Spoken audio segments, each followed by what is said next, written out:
చెరుకు రకము అరుంధతి 2012 319. ఇది మన స్టేట్ నెంబరు. ఇది జాతీయ స్థాయిలో విడుదలైన రకము COA 17 321. ఇది మన రాష్ట్రంలోని పక్క రాష్ట్రంలో కడలూరులో తమిళనాడు రాష్ట్రంలో కూడా దీని పెర్ఫార్మెన్స్ బాగుండి దీన్ని జాతీయ స్థాయిలో విడుదల చేయడం జరిగింది. అయితే ఇప్పుడు మనం దీని లక్షణాలు తెలుసుకుందాం. ఇదేంటి, స్వల్పకాలిక రకం, అంటే 10 నెలల కాల పరిమితి కలిగింది. రైతులు మనకి ఎక్కువగా స్వల్పకాలిక రకం అని ఎక్కువగా అడుగుతుంటారు. ఎక్కువ గిరాకీ డిమాండ్ ఉన్న రకాలు కూడా ఈ స్వల్పకాలిక రకాలు. రైతుకి ఏంటంటే ఇప్పుడు 10 నెలల్లోని 9-10 నెలల్లోని పంట వచ్చేస్తుంది. అలానే దీని నుంచి రటూన్ చేస్తే కూడా 9 నెలలు 8 నెలల్లోనే రటూన్ వచ్చేస్తుంది. సో ఎక్కువగా వాళ్ళు ప్రిఫర్ చేసేది స్వల్పకాలిక. 4 మీటర్ల పైన అంత ఎత్తున పెరుగుతుంది. అయితే దీంట్లో ఉన్న ముఖ్య లక్షణం ఏంటంటే పడిపోదు. ఇప్పుడు 3 తుఫాన్లకి ఇది ఎక్స్పోజ్ అయి ఉంది, అయినా సరే పడిపోకుండా నిలబడి ఉందన్నమాట.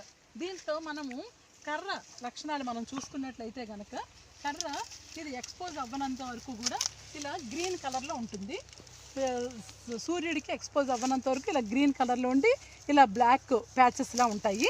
అయితే ఇదే కనుక ఎక్స్పోజ్ అయితే ఇలా ఎల్లో కలర్లోకి మారిపోతుంది అనమాట. ఇలా ఎల్లో కలర్లోకి మారుతుంది.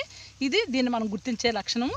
బడ్ కూడా చాలా చిన్నదిగా ఉంటుంది అనమాట. అడ్వాంటేజ్ ఏంటంటే మనకి విత్తనంకి కొంచెము తక్కువ మెటీరియల్ అయితే విత్తనానికి సరిపోతుంది. అయితే సన్నగా ఉంటే అడ్వాంటేజ్ ఎలాగంటే దీంట్లో కర్రలు ఎక్కువ వస్తాయి అన్నమాట. 9 కర్రలు వచ్చాయన్నమాట ఒక క్లంప్ దగ్గర. అలాగా ఇందులో కర్ర కొంచెం మీడియంగా సన్నగా ఉన్నప్పటికీ ఎక్కువ కర్రలు వస్తాయన్నమాట.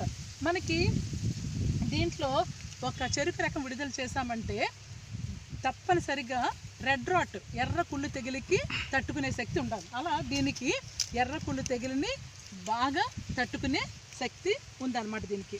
అలానే ఇప్పుడు మనం దిగుబడి విషయానికి వస్తే కనుక ఇది 10 నెలల్లో మనకి ఒక బాగా మేనేజ్మెంట్ అది బాగా చేస్తే కనుక 50 టన్నులు, ఎకరానికి 50 టన్నులు దిగుబడి ఇస్తుంది.